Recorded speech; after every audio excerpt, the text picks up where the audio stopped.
Right, so yeah, it's totally true. For 10 years, I didn't watch TV. I'll tell you the reason why, I'll tell you how I did it, and at the end, I'll tell you the results. Can you think of a world now where you wouldn't watch TV or consume content on the internet? It's like almost unheard of today, but that's exactly what I did from 2006 all the way through to 2016, 2017 when I graduated with my final degree.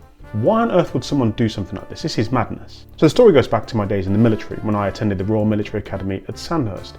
And whilst there, I'd attended as a former soldier rather than a direct entry from university. I was in the bottom, well, I say bottom quartile, probably the bottom 2% of people there that didn't have a degree. And this left me with massive imposter syndrome. You know, was I good enough? Could I compete with them intellectually, etc., etc. The long and short of that story is I completed Sandhurst and I went on to have a career as an army officer in the British Armed Forces. But I still had that lasting thought in my mind that I didn't have a degree and I still needed to scratch that itch to prove to myself, I guess, that I could do it. So why no TV for 10 years? I'll tell you why, because ultimately it was a distraction. The great Rohn even said on one of the tapes that I used to listen to, I asked a guy one time what his TV cost. He said about $450. I said, you forgot to look at the price tag. He said, what do you mean? I knew he was a TV watcher. I said, that television costs you, in my opinion, at least $12,000 a year. To watch it, not to own it. That's the price you paid, but the cost, the opportunity cost that you could have earned because of the time spent watching TV is $30,000. Now let's say you work your full job every day, 9 to 5, 8 hours a day, but you take 1 hour a day or 2 hours a day that you're watching TV mindlessly. In a week, that's 14 hours a week that you could be using to study or develop yourself personally.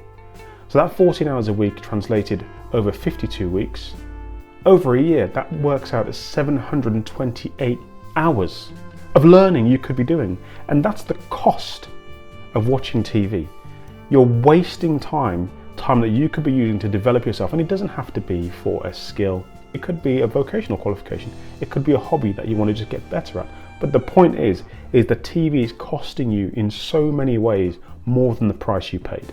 Now what I decided to do with my time was go to university, but not go to university because I was in the military at the time, as you know. So I had to do it a bit different, and I had to do distance learning. And that's what I did with my TV time. I replaced TV time with study time. And I asked myself a really simple question along this journey, is when someone said, well, didn't you go out? Didn't you have a social life? Well, yes, I did. But the point was I prioritized my goals, and this was about goal setting. I had a vision way back in the military, pre-Sandhurst, of what I wanted to be and do when I grew up, when I became an adult and when I left the military. And that was to do what I'm doing now, is to have businesses, write books, and create content and help other people. So any fundamental question I came up against, hey Nathan, do you want to come out tonight? Hey Nathan, should we go here? Hey Nathan, should we do that? I asked myself a really simple question, and sometimes was very brutal with myself. Is this going to take me one step closer to my goals, or is this going to take me one step further away from my goals? And if I was getting really focused and disciplined with myself, I would just say, no, I've got this to do tonight, or I've got a deadline I've got to hit, and that was it. There was no discussion, no debate, because the reason why, my why for doing the study was way greater than the need to go out or need to socialize or the need to do whatever else it was. Whatever the distraction was, my why was way stronger. And that's what kept me going throughout the entire 10-year period. And don't forget, during that 10-year period, I was also on operations overseas in Iraq and Afghanistan. And I still took my books and studied distance learning whilst on operations, for real. Now for you, how do you distill that down? Because we are surrounded by distractions and complications in life. Life happens. And I have to say, I didn't have the same distractions back then in 2006 onwards as to what people have today. I wasn't surrounded by various social media channels, thousands of channels on TV to watch, and the social life that I have now. And I was much younger as well. So how do you guard against that today? You just have to carve out really small incremental parts or bits of time for yourself. And it may not be carving out TV time. I'm not saying, I don't know how much TV you actually watch, but it's about giving yourself a small piece of time that you will grow on to do the activity you want to improve on, or get the qualification you want to get, or whatever else it is that you want to develop. So you might say to yourself, once a week, I'm going to give myself 15 minutes to focus on this thing. 15 minutes a week. And once you've done that, and you've achieved the 15 minutes, you'll feel great. You might even overrun because you're having such a great time. I'm doing a new course right now. I'm learning a language. I've decided to learn French and Chinese. Don't even go there. If you want to know more about why I'm doing that, you can ask that question in the comments below. Once you've done that 15 minutes, you'll discover that actually, do you know what, this is quite easy. I'll do 30 minutes. I'll do 30 minutes a week. And before you know it, you'll be doing 30 minutes a few times a week, or 30 minutes a day, because let's face it, we can all fit in 30 minutes a day. And for those of you out there that are saying, I'm just too busy, I'm going to tell you now, you are not that busy. Full stop. The President of the United States of America is busy.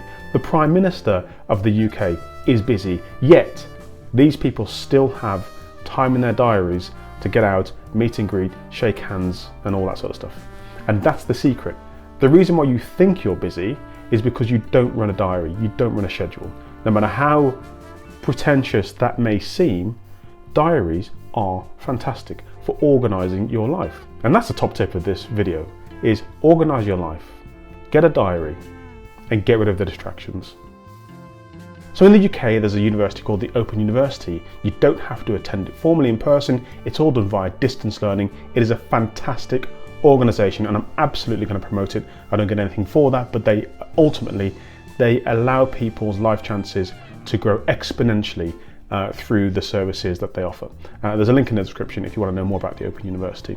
Anyway, I attended the Open University with a view to do my first degree. I was nervous, I was scared, I didn't have the qualifications to attend university formally, so this was very much a punt, and I was taking a gamble, but I very much backed myself. So I did my first degree with the Open University, distance learning, and it was in politics, philosophy and economics. I studied for ages, so normally a degree is completed in 3 to 5 years, depending on the degree you're learning. This degree took me 8 years to complete, and I graduated in 2014 with my degree. But in between that, I got an opportunity, because at this stage I'd earned enough credits to have a full diploma, and an opportunity An opportunity came about in the army for me to do a second degree with a different university, because I'd already had existing credits, and being in the military, they wanted to sell this product to army officers. So I then embarked on another degree with Northumbria University in leadership and management. This for me was like money for old rope. I was essentially getting paid to do a degree in a subject that was my job, because that's what army officers do. They lead and they manage people. So I started doing this degree before finishing the Open University degree. And that ran from 2011 to 2012, only a year. But yes, there was an overlap where I was doing 2 degrees at the same time. Crazy. I finished this and then got a bug for learning. And I think this is the critical factor in anyone's life, is not the learning itself, it's getting a love for learning. Because if you get a love for learning and personal development, the world is completely your oyster, and it opens up every opportunity there is out there, and even opportunities that are out there, you will seek out and find opportunities or create opportunities for yourself. With these 2 degrees now, I decided I wanted to go into business. I was still serving the military, but I always loved, and you've always heard, self-help people talk about do what you love. Well, my passion has always been business and helping people. So I decided to go and embark on another degree, a postgraduate degree in strategic business management, because I thought at the time I wanted to do an MBA. Now I'm totally against MBAs. Again, long story short, I completed that degree, so I now had 2 honours degrees from 2 different universities, and I now had another degree from Staffordshire University in strategic business management. I was flying. So on I went with my career, and another point came where I'd promoted and I'd attended another career course, and as part of this course there was another university affiliation with this course giving us the opportunity to do master's degrees. And I was like, what? I left school with no qualifications. What? I have no business doing a master's degree, for goodness sake. Anyway, yep, I decided to do a master's degree. So I did a master's degree again in a subject that was very similar to what I was doing already, and it was military and security studies. Money for old rope, really easy. So I finished this 10-year period with not one, not two, three, but 4 degrees, all for free. That is insanity. Now the results of this no-year TV embargo wasn't just the degrees, because to be honest with you, yes, they're great, but I've never really used the learning or the content from them going forward. But what I have learned is taking someone with no qualifications and then going through a period of growth where you have some pretty high level qualifications. It's on that journey you gain confidence. It erodes and eradicates that imposter syndrome that still exists in everyone, but it gets rid of it. It addresses it. It's also enabled me to network more effectively. You've got something to talk about with people, because the amount of times that I've been to a networking event or spoken to someone in passing and just said, I'm doing this, I'm doing that. And they say, yeah, I'm studying too. I've just started this, I've just started that. You might find this interesting. Speak to this person.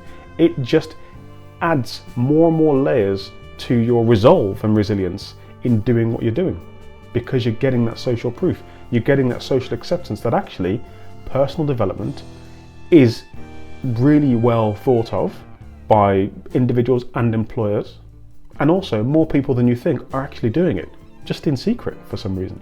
But I think the biggest change, the biggest result that I've got from it over all that time leading up to now is a mindset change. The mindset, after doing all of those qualifications, great, brilliant ticks, and it's great for unlocking doors in the future when you can apply for a job and it says, degree required or master's degree required. That's a box tick, something you don't need to worry about. But what the real value is mindset. The mindset you get, or the mindset that I've got from this process, has enabled me to write my first book, which was nerve-wracking. Could I do it? Yes, I can. Same approach, same process, same approach. And can I launch a YouTube channel? Can I help and serve people? Yes, you can. Just go for it. So it's a mindset unlock that this has done, all from not watching TV for a couple of hours a week.